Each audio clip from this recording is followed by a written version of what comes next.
베이징의 오페라라 불리는 경극의 대표, 우리에겐 영화 제목으로 익숙한 패왕 항우와 연인 우희의 이별을 노래한 패왕별이를 아시나요?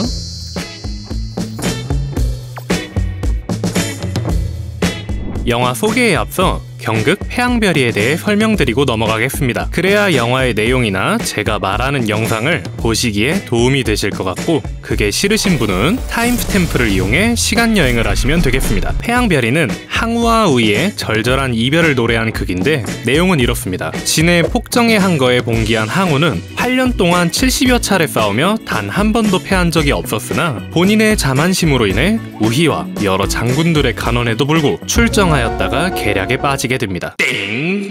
결국 복병에 의해 해하에서 포위되고 최후의 일전을 벌이게 됩니다. 당시 한신은 항우의 군대를 첩첩으로 포위하고는 항우군의 사기를 떨어뜨리기 위해 밤이면 밤마다 초나라의 노래를 부르게 합니다. 사방에서 들려오는 구슬픈 고향 노래를 듣게 된 초나라 군사들은 사기가 급격히 떨어졌고 탈주병이 속출하게 됩니다. 이 이야기가 바로 우리가 잘 알고 있는 사면초가입니다. 천하를 호령할 듯 했던 항우도 이 노래를 듣고는 최후의 순간이 다가왔음을 직감하고 마지막 연애를 벌입니다. 항우는 우희가 따라주는 술잔을 들고는 치밀어 오르는 감회와 비분을 노래로 읊는데, 힘은 산을 뻗을 만하고 기계는 온 세상을 엎을 듯한데 시운이 불리하여 오추마조차 달리지 않는구나.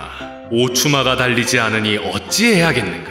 우희야 우희야 이를 어찌한단 말이냐. 이 노래가 훗날 우리가 사면초가를 배울 때 함께 배우던 해아가입니다. 이때 굴령이 들어와 적이 사방을 공격하고 있사옵니다 아뢰자 항우는 우희에게 마지막 인사를 고하게 됩니다. 그러자 우희는 애첩 따위를 염려해 경솔한 행동을 하지 말라며 이런 말을 합니다. 충신은 두 임금을 섬기지 아니하고 어진 여인은 두 지아비를 섬기지 않습니다. 천하 통일을 꿈꾼 황제께서 어찌 아녀자의 일까지 걱정하십니까? 폐하의 보검으로 그대 앞에서 자결해 성은에 보답하고 폐하의 근심도 덜길 원하옵니다. 항우가 이를 거절하자 우희는 결코 혼자 살지 않을 것이라며 노래를 부릅니다. 한나라의 군사들이 이미 포위하여 사방에는 온통 초나라 노랫소리뿐이네. 태왕의 의기를 상실했는데 소천만 어찌 홀로 살아남겠습니까? 그러고 온 우희는 항우의 주의를 돌리고 칼을 빼앗아 스스로 목숨을 끊습니다. 우희가 죽은 후 항우는 끝까지 저항하였지만 5강에 이르러 수가 없음을 깨닫고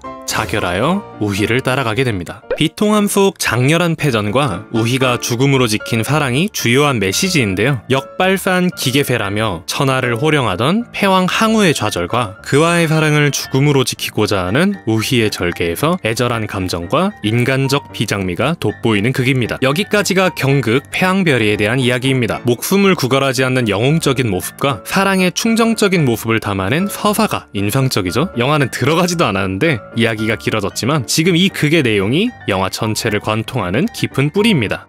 그니까 제목이 패왕별이겠지. 그걸 구태여 이렇게 설명해야 함? 어허, 틀린 말은 아니지만 사실 영화 속에서 경극 패왕별이의 내용이 전체적으로는 나오지 않습니다. 그저 앞으로 소개될 주인공 청대이와 단샬로가 이 극을 연기할 뿐이죠. 또한 이 영화는 경극이 뿌리로 잡혀 있으면서 서사는 중국의 대환장 시기를 배경으로 흘러가기 때문에 미리 설명을 드린 것입니다. 그들의 문화가 꽃 피우지 못하고 절명해버린 중일전쟁에서부터 문화 대혁명의 시기를 토대로 진행이 되며 두 주인공의 성장과 근현대사적 배경에 맞춰 흐른다는 점 먼저 말씀드립니다. 서론이 길었네요. 이제 본론으로 들어가 보겠습니다. 불이 꺼진 체육관에 분장을 한 두 남자가 들어옵니다. 이 둘은 옛 경극 배우들로 유명한 사람이었습니다. 의문의 목소리는 요즘 문화 대혁명의 분위기가 많이 가라앉았다는 이야기를 하고 4인방에 대한 이야기를 합니다. 여기서 4인방은 옹홍원, 장춘차오, 야오원 위안, 장칭 이렇게 4명이고 문화 대혁명 기간 동안 중국 공산당의 선전부서와 언론을 장악하여 홍위병을 내세워 선동하던 이들입니다. 아무튼 이 둘을 위해 조명이 켜지고 영화는 1924년 군벌 시대의 북경으로 떠납니다. 한 여성이 아이를 데리고 어디론가 가고 있습니다. 우연히 길거리에서 경극 학교 학생들의 공연을 보게 되는데 한 소년이 탈주를 하게 됩니다. 엉망이 된 공연. 사람들이 사부에게 항의를 하자 한 소년이 나섭니다. 소년의 이름은 시투. 훗날 항우를 연기하게 될 주인공 단샬로입니다. 시투의 재치로 도지로 사부님을 구하게 되고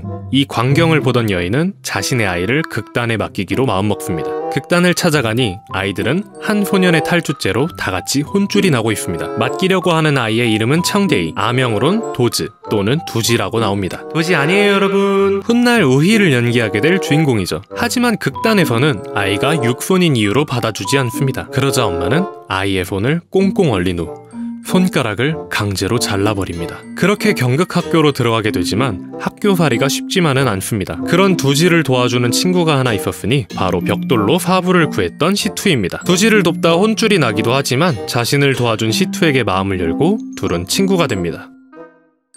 둘의 우정과는 별개로 경극학교에서의 훈련은 잔혹하기만 합니다. 잘못해도 매를 맞고 잘해도 매를 맞는 곳이죠. 이런 고통스러운 하루하루를 견뎌내며 시간이 흐르고 나이가 들어 데뷔를 목전에 두게 됩니다. 하지만 두지는 자신이 맡은 우희의 대사를 계속 틀리게 됩니다. 나는 원래 계집아이로 태어나서 사내 아이가 아닌데 라는 대사를 계속 나는 원래 사내 아이로 태어나서 계집아이가 아닌데 로 뒤바꿔 말하는 것입니다. 하지만 선생들은 계속 계집아이라 강요하죠. 참으로 잔혹합니다. 극단에 들어오기 위해 육손이었던 아이의 손가락을 잘라내고 극을 위해 남자아이에게 여자아이를 강요하는 모습이 너무나 참담합니다. 여기서 재밌는 점은 지금 저 강요받고 억압받는 모습이 지금과 다를 게 뭐가 있는가 싶은 생각도 듭니다. 표현만 달라졌을 뿐 기준에 맞지 않으면 맞추게 하는, 다름을 인정하지 않고 그저 기준에 맞추려고만 하는 모습 등이 시대만 다를 뿐 똑같다는 생각이 들어요. 다시 이야기로 돌아와 데뷔가 얼마 남지 않은 학생들 두지와 샤오라이즈는 경극학교를 탈주합니다. 샤오라이즈는 맨 처음에 탈주했던 친구입니다. 과일 사탕이 먹고 싶다던 샤오라이즈는 과일 사탕을 사먹고 극장으로 몰려드는 관객들과 배우들을 보곤 따라 들어갑니다. 경극을 보던 샤오라이즈는 얼마나 두들겨 맞았으면 이렇게 잘하게 된 거야 라며 눈물을 흘리고 두지 역시 함께 눈물을 흘립니다. 결국 두 사람은 경극 배우가 되고 싶다는 생각으로 다시 학교에 돌아오지만 두 사람의 탈주를 방관했다는 이유로 모두 두들겨 맞고 있습니다. 이를 본 두지는 시투의 잘못이 없으니 자신을 때리라 하고 샤오라이즈는 챙겨둔 사탕을 모조리 먹은 후 목을 메어 자살하고 맙니다. 다음날 사부는 폐왕별이의 이야기가 인간의 도리를 가르쳐주는 극이라며 우희가 되어 폐왕을 버려선 안 된다고 나무랍니다.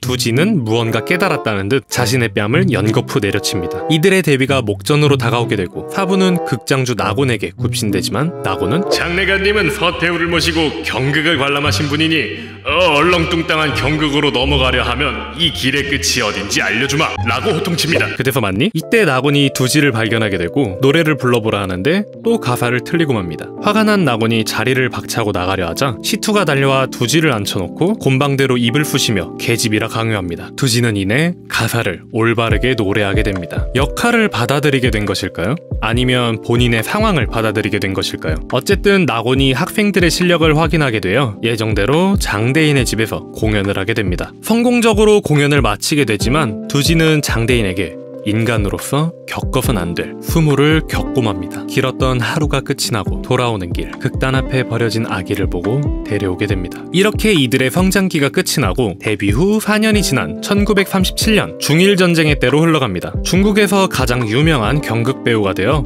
폐왕별이의 주역으로 이름을 날리게 되는데요. 하지만 둘이 이름을 날리게 된 이 시기는 일본의 화북분리 공작에 휘말려 혼란스러운 시기였습니다. 사진을 찍고 나오던 둘은 반일 시위대에게 봉변을 당하기도 합니다. 별일 없이 공연을 하러 가게 되고 이날은 북경 문화계의 거물인 원대인이 자리하게 됩니다. 공연의 선물로 원대인은 청대이에게 폐물을 선물하고 이 돈 많은 변태새끼 아니 원대인은 단샬로에게 패왕은 돌아와 7걸음 걸었다고 하였는데 너는 왜 5걸음만 걸었느냐? 묻습니다. 하지만 단샬로는 노골적으로 원대인의 질문을 무시합니다. 그러곤 원대인의 초대에 기생집에 선약이 있다며 능글맞게 거절합니다. 기생집을 찾아간 단샬로, 그는 자신이 좋아하는 주산을 불러달라 하지만 주산은 고급 손님들을 만나고 있어 못 나온다고 합니다. 이때 위층에서 소란이 생기고 주정꾼들에게 둘러싸인 주산은 더 괴롭히면 뛰어내릴 거다 이 쌉자루 새끼들아! 하지만 사람들은 오히려 같이 뛰어내리겠다며 놀리기만 합니다. 이때 1층에서 손수건을 흔드는 단샬로를 발견하곤 주산은 몸을 던집니다. 사람들이 몰려와 항의하자 단샬로는 주산에게 이건 당신 잘못이야. 잊었어? 오늘은 너와 나의 약혼 날이거늘. 어찌 이러고 있는 게야? 너스레를 떱니다. 주사는 자신을 놀리는 줄 알고 포기한 듯 굴지만 단샬로는 자신이 따른 홍주를 원샷 때려버립니다. 그래도 주정꾼들이 멈추지 않자 특별한 쇼를 보여주겠다며 머리로 도자기를 깨버립니다. 다음날 청대이가 홍등가에서 히트를 쳤다며 싸늘하게 말을 겁니다. 단샬로는 불쌍한 여자 하나 살려준 거일 뿐이야 라며 변명하고 청대이는 주산을 향한 단샬로의 감정에 대해 물어봅니다. 청대이의 마음을 아는지 모르는지 단샬로는 같이 가자며 능청스럽게 굴지만 데이는 자리를 박차고 일어납니다. 당황한 샬로는 농담이라며 사과하고 데이는 샬로에게 제발 평생 같이 노래하자며 무릎을 꿇고 애원합니다. 하지만 샬로는 그런 데이를 이해하지 못합니다. 그날 밤 샬로의 공연을 본 주산은 마담에게 모든 걸 넘기고는 맨발로 찾아가 당신 때문에 쫓겨났으니 받아달라 합니다. 샬로는 당황하지만 이내 자신의 옷을 벗어 주산에게 덮어주며 그녀를 받아들입니다. 단원들의 환호 속에 둘은 바로 결혼식을 올리겠다 선언하지만 데이는 주산양 어디서 그런 오스카 여우 주연상급 연기를 배웠죠? 샬로가 데이에게 결혼식의 증인이 되어달라 부탁하지만 데이는 건달과 매춘부의 연극은 관심도 없고 배운 적도 없다 합니다. 떠나는 샬로에게 가지 말라 애원하지만 이게 진짜 존나 빡치지. 데이는 어릴 때 손가락도 잘라야 했고 성 정체성도 포기해야 했는데 이제는 자신의 친구이자 연인까지 포기해야 하는 거잖아. 연인으로서의 감정은 조금 어려울 수도 있지만 데이가 강요에 의해 포기한 것이 많아 그가 기댈 수 있는 곳이 경극과 샬로뿐이니 뭐 더더욱 실망할 수는 있죠. 그렇지만 샬로 역시 그저 뒤통수 때린 캐릭터로 보기도 어렵죠. 서로 다른 사람이고 서로 중요하게 생각하는 것이 다를 수도 있잖아요. 다만 두 캐릭터 모두 비극적으로 그려지고 있고 의미하는 바가 역시 다르기 때문에 일단은 다시 이야기로 돌아가보죠. 그리고 이런 타이밍에 귀신같이 등장하는 안경이마 변태새끼 원대인. 결국 데이는 원대인의 집으로 찾아갑니다. 원대인의 집에서 과거 장례관의 집에 있던 검을 발견하게 되고 검은 자고로 친한 친구끼리 주는 것이라며 자신의 친구가 되어달라 합니다. 만취한 둘은 분장을 하고 폐왕별이를 부릅니다. 그러던 중 갑자기 데이는 검을 뽑아 자결하는 신용을 합니다. 원대인이 말리자 눈물을 흘리고 결국 안경이마 변태비 원대인과 입술을 맞추고 맙니다. 데이는 단샬로의 집을 찾아가게 됩니다. 샬로는 화해하러 온 줄 알고 좋아하지만 데이는 원대인에게 받은 검을 결혼 선물이라며 던져주곤 떠나버립니다. 그리고 일본군이 입성을 하게 되는데요. 일본 치하에서도 이 둘은 경극 생활을 지속합니다. 하지만 극장에는 일장기와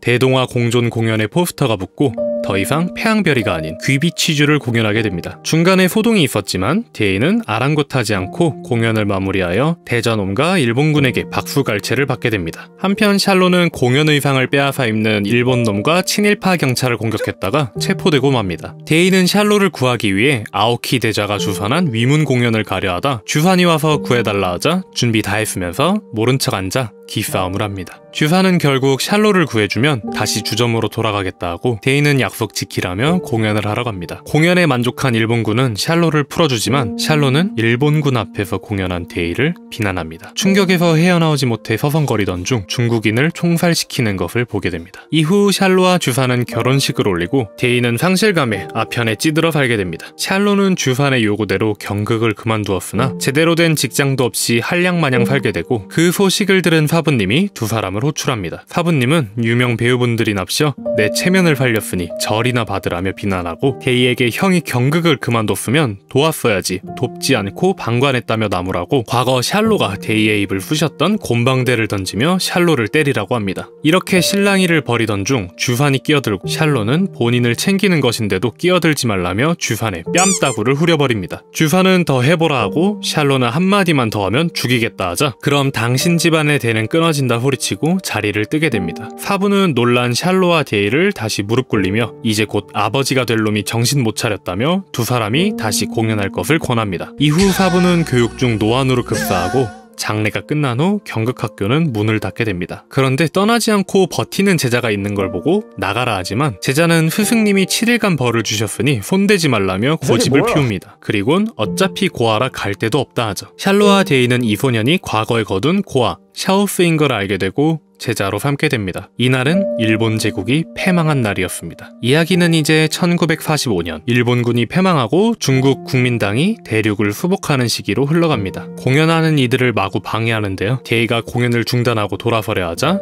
무대로 난입해 공연을 하라 위협합니다. 샬로가 진정시켜보려 내려와서는 한다는 소리가 일본 놈들도 이러진 않았습니다. 쿠쿠루 빙뽕. 그러자 한 병사가 저놈이 일본 놈들을 찬양했다며 선동을 합니다. 이에 병사들이 일제히 배우들을 공격하고 배우들과 병사들 사이에 난투극이 벌어집니다. 이때 주사는 샬로를 때리는 병사를 말리다 배를 구타당하게 되고 하혈을 하게 됩니다. 병사들이 떠난 후 주산을 병원으로 데려가려는 순간 경찰들이 나타나 데이를 체포해갑니다. 샬로가 무슨 근거로 잡아가냐 항의하자 한간죄, 매국노라 잡아간다 통보합니다. 샬로는 증거를 대라 항의하는데 이때 단원들이 울부짖으며 주산이 유산했다고 알리게 됩니다. 주산은 오히려 데이를 도와주러 가보라고 하는데요. 샬로는 결국 본인이 과거에 무시했던 원데인에게 사정하기로 합니다. 주사는 둘이 같이 공연만 하면 이런 일이 생긴다 하고 이번 일을 기회로 데이에 대한 빚을 모두 청산하고 다시는 그와 공연하지 말고 평범하게 살아가자 합니다. 샬로는 원데인을 찾아가 뇌물을 바치며 데이만 구해주면 극장에 3년치 수입 또한 바치겠다 하지만 원데인은 내가 당신들이 없으면 이 새들을 굶겨 죽일까봐 걱정하는가? 라고 비웃습니다. 그러곤 샬로를 보곤 처음 보는 사람인 것 마냥 비아냥대는데 나곤이 패왕별이의 패왕이라 하자 그렇다면 패왕이 우희를 구해야 하지 않는가? 라며 또 비아냥댑니다. 그러자 나곤은 그건 극일 뿐이고 현실에선 원데인이 패왕 아니겠냐며 아부하고 샬로 역시 맞장구 치며 아부합니다. 이 안경이만 변태 쪼잔탱이는 8년 전에 있었던 대화를 끄집어내며 패왕이 몇 걸음 걸었냐 묻고 샬로는 7걸음이라 대답합니다. 이에 원데이는 한번 걸어보라 시키는데 그때 주산이 나서서 데이에게 줬던 칼을 가져와 데이가 말하길 이 칼의 주인이 자신을 구할 것이라고 했다며 원데이를 설득합니다. 당황한 원데이는 자신이 일본군에게 노래하라 시킨 줄 아냐 하지만 주산은 만약 원데이님이 시켰다면 체포될 일도 없지 않았겠냐며 데이를 돕지 않으면 당신도 위험하단 뉘앙스를 풍깁니다. 원데이는 데이가 자신이 고문당해 강제로 노래했다 증언한다는 조건으로 꺼내기로 약속하고 주사는 데이에게 이 말을 전합니다. 그러면서 데이와 더 공연하지 않겠다는 샬로의 편지를 전달하고 그 사실에 절망한 데이는 감옥 안에서도 아편을 피우며 괴로워합니다. 재판 당일 원데이는 데이가 일본군의 위협으로 억지로 노래를 부른 것이고 곤극의 목단정은 중국 문화의 정수인데 이를 풍기문란이라고 하는 검사 측이야말로 민족의 존엄을 훼손하는 것이라 변호하고 이에 청중들이 호응하지만 데이는 위문 공연을 한 것은 사실이지만 강제는 아니었으며 만약 나의 노래를 좋아했던 일본군의 아오키 사부로 대좌가 살아있었다면 일본에도 경극이 퍼졌을 것이란 발언을 한 후 자신을 죽여달라 외치게 됩니다. 이로 인해 끝이 나나 싶었지만 한 무리의 헌병들이 난입해 재판장에게 모종의 서류를 전달하고 재판장은 무기한 연기를 내리곤 데이를 가석방하게 됩니다. 그러곤 판사와 검사가 또 보자며 나가고 데이는 극장으로 호의를 받으며 이동하게 됩니다. 당시 이곳을 방문한 국민당 고위장교가 곤극 목단정을 보고 싶어 데이를 긴급 투입하게 된 것이었습니다. 이로부터 3년 뒤 데이는 여전히 아편에 찌들어 살고 있습니다. 1948년 장개석 정부의 대만 이동 직전 시기는 풍전등화의 처지가 되었고 식량 부족으로 연일 폭동이 일어나던 때입니다. 나고는 곧 공산당의 세상이 될 것이고 그들도 경극을 볼 것이니 새 돈만 벌면 된다며 둘 사이를 화해시키려 합니다. 나고는 샬로에게 공산당과도 싸울 것이냐고 묻고 샬로는 누구든 싸울 것이라 대답합니다. 이때 샬로와 데이 뒤에서 담배를 팔고 있던 백치 노인을 보게 되는데 이 사람은 다름 아닌 데이에게 모욕을 준 장대인이었습니다. 연신 담배 사세요만 말하는 장대인. 다시 해가 바뀌어 1949년 공산당이 집권하게 됩니다. 4인방에 홍위군이 입성하게 되고 샬로와 데이는 홍위군을 위한 공연을 하는데 아편에 찌들어 살던 데이가 공연을 망치고 맙니다. 샬로는 다급히 데이를 숨기고 정중히 사과하는데 병사들은 열렬히 환호를 하곤 이내 군가를 부르기 시작합니다. 무대 위에 걸린 마오쩌둥과 주더의 초상화 밑에서 샬로와 데이는 어쩔 줄 몰라하고 걱정돼서 뛰어온 샤오스는 홍위군 병사들의 모습을 보곤 환하게 웃습니다. 데이는 아편을 끊기 위해 고통스런 나날을 보내고 있습니다. 너무 고통스러워하자 샤오스는 샬로를 찾기 위해 군중대회로 나가게 됩니다. 군중대회에서는 원데인이 인민의 적으로 찍혀 조리돌림을 당하고 있었습니다. 처음엔 어리둥절했으나 이내 열렬한 타도 구호에 함께 빠져들어 시내의 군중 집회에 함께 참여하게 됩니다. 뭔가 가정교육의 중요성을 느끼게 해주는데요. 아무튼 샬로와 주산이 집에 돌아와 고통스러워하는 데이를 보곤 샬로가 의사를 부르러 갑니다. 샬로가 나가자 데이는 눈물을 흘리며 엄마를 찾습니다. 서로의 생존을 위해 자신의 손가락을 자르고 차갑게 연을 잘라냈던 엄마를 말이죠. 주사는 데이에게서 연민을 느끼며 그를 아기 어르듯 안아줍니다. 둘의 관계는 참 복잡 미묘합니다. 데이의 어머니는 홍등가의 여자였고 그의 손가락을 자르고 버렸습니다. 그리고 힘들었던 삶을 구원해준 사람이 바로 단샬로이죠. 주사는 홍등가의 여자였고 주산의 삶을 구해낸 사람 역시 단샬로였죠. 참으로 복잡하고 애처로운 삼각관계입니다. 어쩌면 데이는 단순 질투심이 아닌 자신의 유년 시절까지 합친 짭한 마음을 갖고서 주산을 바라봤을 수도 있습니다. 하지만 결국 그가 엄마를 찾을 때 그를 안아준 사람이 주산이었던 것 역시 이들의 관계가 단순한 삼각관계가 아닌 복잡하고 섬세하게 얽힌 인간관계 속 감정선처럼 보였습니다. 한편 군중 집회에 나가서 인민복으로 갈아입고 돌아온 샤오스. 이를 본 주사는 스승을 버리고 나가서 뭐하는 짓이냐며 뺨때기를 후려갈깁니다. 시간이 지나 중독에서 벗어난 데이는 인민복으로 갈아입고 찾아온 단원들의 축하를 받습니다. 이후 공산당의 경극 공연 논쟁에 참여한 데이는 현대극은 재밌지만 경극이 아니라며 변화가 아닌 문화의 유지를 말하지만 사회주의에 물든 샤오스는 데이의 의견에 강하게 반발합니다. 데이는 라떼 토크로 정진하면 이해할 것이라 하지만 다른 단원들도 반발하게 됩니다. 샬로에게 화살이 돌아가지만 주산의 도움으로 회피하게 되고 나고는 데이가 틀렸다며 노래만 하면 경극이라며 대화가 끝이 나고 맙니다. 데이는 샤오스에게 체벌을 내리지만 샤오스는 크게 반발합니다. 데이가 샤오스를 목검으로 후려치자 짐을 싸서 나가버리는데요. 데이는 샤오스에게 삼류 배우나 하라고 악담을 퍼붓고 샤오스는 당신에게 배웠는데 어떻게 삼류가 되겠습니까? 빈정대로 나가버립니다. 이후 공연에서 분장을 하고 있던 데이는 샤오스가 분장한 우희를 보고 경악합니다. 단원들은 둘 사이에서 눈치를 살피고 샬로 역시 둘 사이에서 눈치를 살핍니다. 데이가 알고 있었냐고 따지자 샬로는 방금 알았다며 변명하지만 사실 이미 알고 있었습니다. 실랑이 속에 샬로는 공연 못 해먹겠다며 박차고 자리를 뜨려 하지만 샤오스는 노동대중이 기다리고 있는데 그냥 가려 합니까? 라며 위협합니다. 결국 데이가 샬로의 분장을 씌워주고 샬로는 공연을 하러 갑니다. 홀로 남은 데이에게 주산이 외투를 덮어주지만 데이는 극장을 나가버립니다. 공연이 끝난 후 샬로는 데이에게 사과하러 찾아가지만 나오지 않습니다. 샬로는 그놈을 키운 건 너 아니냐며 데이 탓을 하고 노래만 부를 수 있다면 우리 모두 패왕과 우희가 될 수 있다고 합니다. 샬로는 데이를 경극에 미친놈이라 화를 내며 돌아서고 데이는 모든 공연용 옷을 불태우게 됩니다. 다시 10년 후 중국을 휩쓴 문화 대혁명이 일어나기 전날 데이는 밤중에 샬로의 집을 찾아갑니다. 주산과 샬로는 홍위병들에게 걸리면 안 될 물건들을 태워 없애고 있었는데요. 샬로는 주산이 결혼식 날 입은 붉은 옷을 태워버리려 하지만 주산은 꺼내서 입습니다. 그리고 술을 마시며 주산이 꿈 얘기를 합니다. 자신이 높은 곳에서 떨어지는 꿈을 꾸었는데 당신이 없었다고. 둘이 약혼을 하게 된 날 주산은 샬로에 의해 구원받았었죠. 그치만 지금 주산의 꿈에선 샬로가 없었다고 합니다. 샬로는 반드시 주산을 지켜주겠다 약속하고 둘은 사랑을 나눕니다. 이를 지켜보던 데이는 변태입니다. 쓸쓸하게 발걸음을 돌리게 됩니다. 시간이 흘러 문화 대혁명이 극에 치닫게 되고 샬로에게도 화살이 날아오게 됩니다. 데이가 줬던 검에 대해 질문을 받게 되는데 능글스럽게 대답을 잘 하고 있었지만 공산당에 대해 어쩌고 하지 않았냐는 질문을 받게 됩니다. 자기는 절대 그런 일 없었다 항변하지만 증인이 있다 하고 낙원이 나옵니다. 그리곤 공산당과 싸우겠다 하지 않았냐며 말하곤 가버립니다. 무려 10년여 전에 아무 생각 없이 했던 말이었죠. 당황한 샬로는 한 적 없다며 횡설수설하고 스피커를 통해 신문하던 샤오스가 나타나 벽돌을 깨보려 합니다. 하지만 그의 이마만 깨질 뿐이었죠. 샤오스는 구사회에서 기생집에 드나들고 매춘부와 결혼한 것이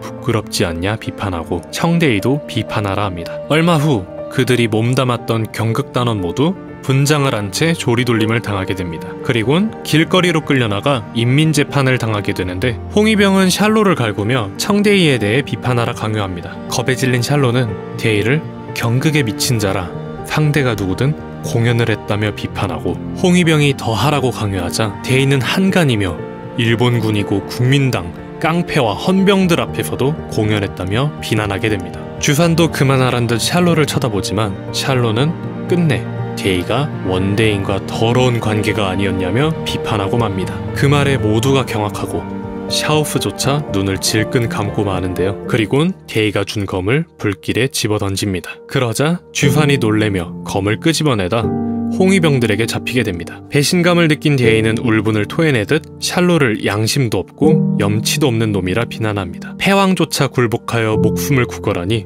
경극의 끝이라 외칩니다. 분노한 데이를 홍위병들이 제압하자 아직 비판할 게 남았다며 분노의 이성을 잃고 주환의 과거를 폭로하기에 이릅니다. 가장 잘나가는 매춘부였다고 저 여자도 비판하라며 악을 씁니다. 홍위병이 샬로에게 맞냐고 추궁하자 샬로는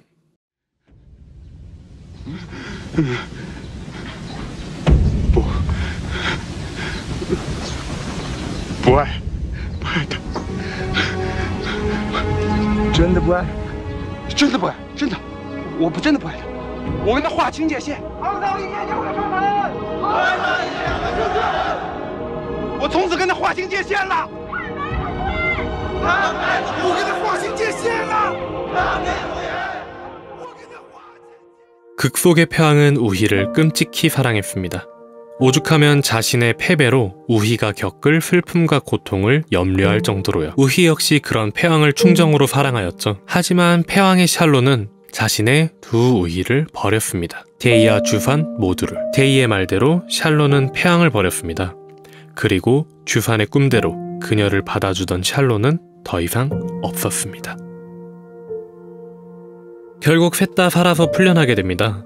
주산은 불길 속에서 꺼낸 보검을 데이에게 돌려주고 정신을 차린 데이가 주산과 샬로를 찾아가지만 이미 주산은 돌이킬 수 없는 선택을 하게 되고 맙니다. 한편 그들을 배신하고 홍위병이 되었던 샤오스는 혼자 데이의 장식품을 가지고 우희의 분장에 도취되어 있다 홍위병들에게 잡혀가게 됩니다. 이야기는 영화의 첫 장면 1977년으로 돌아옵니다. 마오쩌둥이 사망하고 사인방도 체포되어 문화 대혁명의 영향이 사라져가던 때이죠. 샬로와 데이는 폐왕별이를 연기하고 있습니다. 그러던 중 숨이 딸려 공연을 멈추게 되고 자신의 늙음을 한탄하는 샬로를 데이가 애잔하게 바라봅니다. 그러더니 어렸을 적 계속 틀렸던 대사를 외치며 실수를 유도합니다. 데이는 대사를 중얼거리고 샬로는 또 틀렸다며 웃습니다. 그러자 데이는 뭔가 깨달은 듯 그 구절을 한 번 더 중얼거립니다. 이후 다시 극은 절정으로 치닫고 우희가 폐왕의 검을 뽑아 자결하는 장면을 연기합니다. 샬로의 허리춤에 있는 검을 뽑기 전 데이는 샬로에게 굉장히 미묘한 표정을 짓습니다.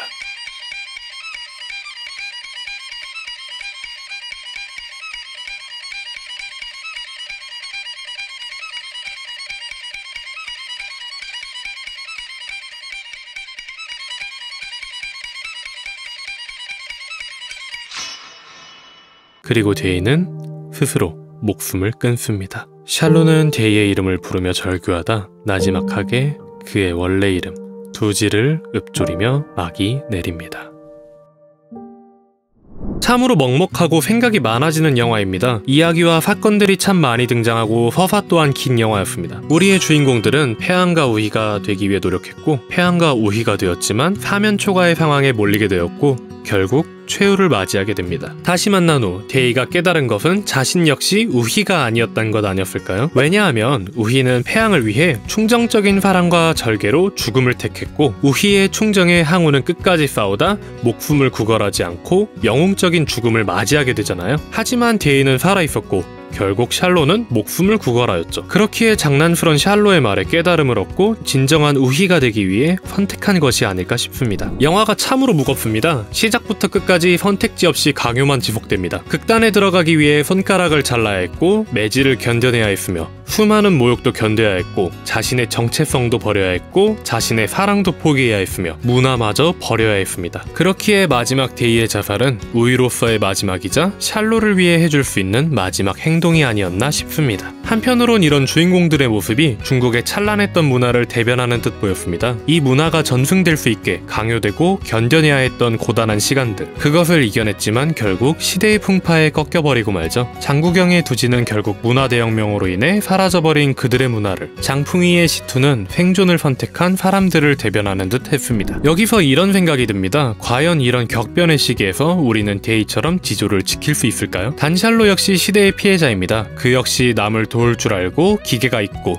의리가 있는 사람이었습니다. 하지만 그 역시 시대의 바람 속에선 한낱 인간일 뿐이었습니다. 또한 데이가 샬로에게 폐왕을 버렸다며 비난하였지만 사실 샬로는 폐왕 그 자체일 수도 있습니다. 우리가 속히 알고 있는 폐왕 항우는 기계롭고 용맹한 장수로 생각되지만 그는 실제로 부하나 주변 사람을 믿지 않고 자만심이 넘치는 사람이었습니다. 그로 인해 계략에 빠져 사면초가를 면치 못했죠. 그 역시 마지막엔 한없이 작은 한낱 인간일 뿐이었습니다. 극중에서 사부는 폐왕별이는 인간 인간의 도리를 이야기하는 극이라 합니다. 단 샬로가 영화 속에서 그 도리를 버리는 모습이 좀 더 강조되어 보이지만 사실 천대희 역시 끝까지 지조를 지킨 것은 아닙니다. 격한 배신감에 충정을 저버리기도 했죠. 안경이와 돈만 변태 새끼와도 그랬고 마지막엔 더더욱 그러했습니다. 그 역시 작은 인간일 뿐이었으니까요. 경극 속 충정과 절개, 목숨을 구걸하지 않는 영웅적 모습은 그저 이야기일 뿐 시대의 바람에 모두 휩쓸려 나가고 말았습니다. 두 인물 모두 저버린 것이죠. 세 인물 중 놀랍게도 인간으로서의 그 도리를 지킨 것은 다름 아닌 둘의 관계를 갈라놓을 듯 보였던 규산이었습니다. 다만 앞서 말했듯이 틀어진 삼각관계가 미묘하고 복잡하게 얽힌 감정선으로 인해 서로 차가웠을 뿐 규산 역시 샬로를 끔찍이 여겼고 대의가 힘들 때 규산이 보듬어줬으며 마지막까지 그 도리를 지켜준 것 역시 규산이었습니다. 천대희가 고통에 잠겨 엄마를 찾을 때 곁을 지켜준 것은 폐왕 샬로가 아닌 규산이었습니다. 규산의 마지막 전 검은 친구끼리 나눠주는 것이라 하였습니다. 샬로가 모든 것을 포기하고 불길 속으로 집어던진 검을 고통을 참아가며 꺼내어 돌려준 것은 바로 규산이었습니다. 그리고 죽음을 택했죠. 규산이야말로 샬로에겐 충정을 지킨 우희이고 대의에겐 영웅적인 모습을 보인 패왕이 아니었을까요? 규산과 대의의 관계는 샬로를 두고 있을 땐 차가운 삼각형이지만 대의에겐 어머니가 없었고 규산에겐 아이가 없었습니다. 한편으론 동정어린 관계로 얽혀있는 애증적인 연민의 관계가 아니었나 싶습니다. 더불어 샤오스와 천대희의 관계는 마치 변해가는 시대 속 예술계의 시대 갈등을 상징하는 듯 보이기도 했고요. 그냥 가정교육이 모자랐거나 이만큼 주변 상황이 중요하다는 것일 수도 있고요. 우리나라 또한 중국과 같은 아픔을 겪었죠. 해방 직후 남북으로 분단되어 결국은 전쟁의 커다란 아픔까지 말이죠. 국공내전으로 중화민국 만세를 외치다 공산당 만세를 외치며 위태롭게 삶을 택한 사람들의 모습은 마치 우리나라의 6.25 전쟁 당시 미처 대피하지 못해 남은 사람들이 생존을 위해 인민군 만세를 외치다 국군이 다시 서울을 수복하자 시민재판을 열어 빨갱이를 빠른 인간들을 숙청하던 통곡의 시간들이 있었습니다. 그저 살기 위해 몸부림친 것일 뿐인데요. 이 영화는 이러한 시대적 아픔과 상처를 경극 폐양별이를 빌어 보여주었는데 배우들의 애절한 연기와 깔끔하게 하나로 이어지는 서사와 연출이 보는 이 모두의 가슴을 먹먹하게 만들어준 것 같습니다. 단순한 사회적 비판이나 역사의 이야기는 많으나 이러한 경극의 서사를 활용하여 시대적 아픔을 연출해낸 것이 정말 인상 깊은 영화인데요. 이러한 사회적 비판 내용을 연출한 천 케이커 감독은 아이러니하게도 현재는 중국의 선전 영화를 만들고 있다는 점이 여러 의미로 정말 영화 폐양별이 속 내용처럼 흘러가는 듯하여 마음이 안 좋네요. 아무튼 폐양과 우희의 절절한 이별을 노래한 경극의 서사로 사회적 비판과 시대적 아픔을 이야기로 담아 가슴 아픈 격동기를 녹여낸 영화 폐양별이었습니다. 다음에 보죠. See you!